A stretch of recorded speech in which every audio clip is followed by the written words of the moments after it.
ब्रह्मा जी के आया, ब्रह्मा जी के आया हो, ब्रह्मा जी के आया, ब्रह्मा जी के आया हो, ब्रह्मा जी के आया।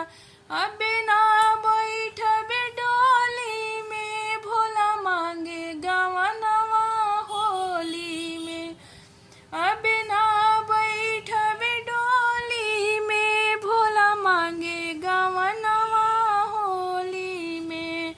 दूसरा संदेशा विष्णु जी के आया, दूसरा संदेशा विष्णु जी के आया, विष्णु जी के आया हो, लक्ष्मी जी के आया, विष्णु जी के आया हो, लक्ष्मी जी के आया।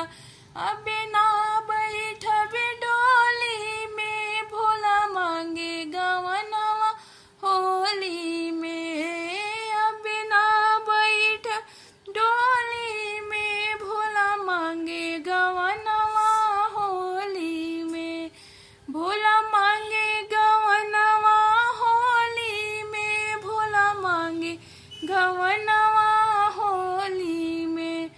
तीसरा संदेशा कृष्ण जी के आया, तीसरा संदेशा कृष्ण जी के आया, कृष्ण जी के आया हो, राधे जी के आया, कृष्ण जी के आया हो, राधे जी के आया।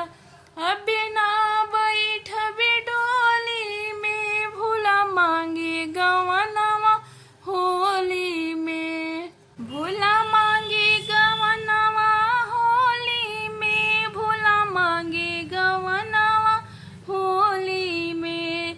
चौथा संदेशा राम जी के आया, चौथा संदेशा राम जी के आया, राम जी के आया हो, सीता जी के आया, राम जी के आया हो, सीता जी के आया।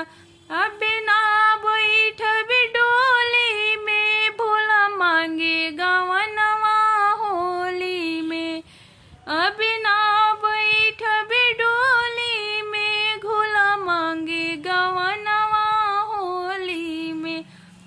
होली में भाई होली में, भोला मांगे गवनवा होली में।